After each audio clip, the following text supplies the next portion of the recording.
मलकापुर नाम का एक छोटा सा गांव था। उस गांव में दो युवक रहते थे। एक था दगड़ू और दूसरा घनश्याम। दोनों गांव के जमींदार के यहाँ खेतों में काम करते थे। एक दिन खेत के पास जमींदार की गाय गोठे से बिधक कर भाग निकली।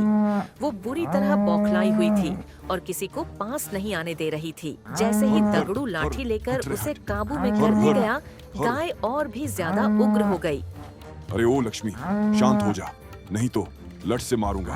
तभी घनश्याम हाथ में ताजी घास लिए आता है। हर हर। रुको रुको दगड़ू भाई, हटो एक मिनट। अरे मेरी लक्ष्मी, क्या हो गया तुझे? कोई तुझे कुछ नहीं कहेगा। घनश्याम बहुत समझदार और सूझबूझ वाला युवक था। इसी वजह से जमींदार को वह बहुत पसंद था। दूसरी ओर दगड़ू भी मेहनती था, ताकतवर था, लेकिन उसे घनश्याम से जलन थी। उसे लगता था कि जमींदार घनश्याम को ज्यादा तवज्जो देते हैं। अगले दिन जब दोनों काम पर आए, अरे दगड़ू, तुम तो बड़े नाराज लग रहे हो। क्यों, क्या हुआ? जमींदार जी, मैं और घनश्याम आपके यहाँ बराबर समय तक काम करते हैं, फिर भी आप उसे मुझसे ज्यादा पगार क्यों देते हो? मैं उससे ज्यादा मेहनत करता हूँ। ये तो नाइंसाफी है। उस घनश्याम को कुछ नहीं आता। किसे क्या आता है और क्या नहीं, ये जमींदार जी बहुत अच्छे से जानते हैं दगड़ू भाई। हम तो बस अपना काम ईमानदारी से करते हैं। ठीक है, तुम्हें ऐसा लगता है कि मैं तुम्हें कम पगार देता हूं और घनश्याम को ज्यादा, तो एक काम करते हैं, मैं तुम दोनों को आज एक समान काम देता हूं। चलो मेरे साथ, मेरे पीछे आओ।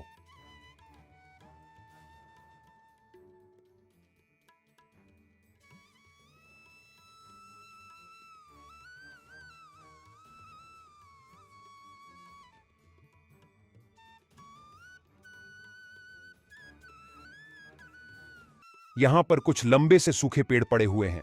इन सूखे पेड़ों को काट कर टुकड़े करने हैं। जो ज्यादा लकड़ियां काटेगा उसी को आज से ज्यादा पगार दूंगा। ठीक है? ठीक है, मैं तो इस शर्त को जरूर जीतूंगा। ठीक है जमींदार जी, जैसा आप कहें। जमींदार वहां से चला जाता है। अब देख घनश्याम, मैं तुझे कैसे हराकर जमींदार जी से ज्यादा पगार लूंगा। ठीक है भाई, पहले काम तो चालू करो, फिर ले लेना पगार। इसके बाद दोनों काम करना शुरू कर देते हैं। लेकिन कुछ देर बाद घनश्याम हर 1 घंटे बाद थोड़ी देर रुकता और झोपड़ी की तरफ जाता, फिर वापस आता और काम में लग जाता।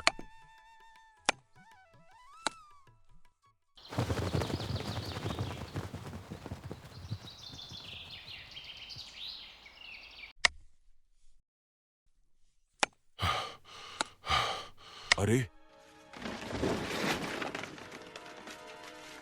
इस घनश्याम का तो एक पेड़ कटकर गिर भी गया। मुझे जल्दी जल्दी हाथ चलाना पड़ेगा।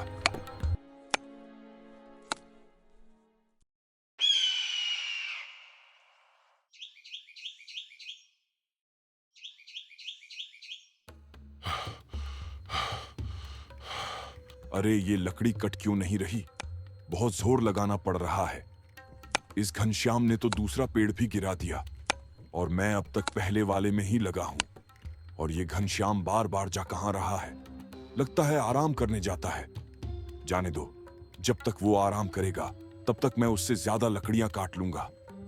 आखिर में मेरी लकड़ियां उससे कहीं ज्यादा होंगी। आज तो उसे हरा कर रहूंगा।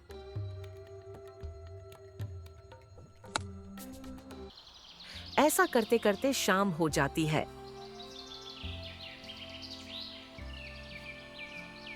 शाम होते ही वहां पर जमींदार आता है। अरे दगड़ू, तुम तो बहुत थके हुए लग रहे हो, लेकिन घनश्याम तो ज्यादा थका हुआ नहीं दिख रहा। हाँ जमींदार जी, अच्छा हुआ आप आ गए। देखिए, मैं बिना रुके दिन भर लकड़ियां काटता रहा, फिर भी मेरा एक पेड़ बचा रह गया। लेकिन ये घनश्याम तो बार बार आराम करने चला जाता था, फिर भी इसके 2 पेड़ पूरे कट गए। ये कुछ झोल झाल कर रहा है। मुझे तो लगता है ये हर बार जाकर कुछ जादू टोना या तंत्र मंत्र करता है। आप खुद ही पूछ लीजिए इस घनश्याम से। बिल्कुल। घनश्याम, बताओ, तुम कहां जा रहे थे बार बार? जमींदार जी, मैं न आराम करने जाता था न जादू करने। मैं हर घंटे कुल्हाड़ी की धार तेज करने जाता था, क्योंकि ये जो हम लकड़ी तोड़ रहे थे वो बहुत ही मजबूत लकड़ी थी, जो कि कुल्हाड़ी की धार जाने की वजह से आसानी से नहीं कट रही थी। बिना धार के सिर्फ मेहनत होती, काम नहीं। जब भी धार लगाकर लौटता था, पेड़ जल्दी गिर जाते थे।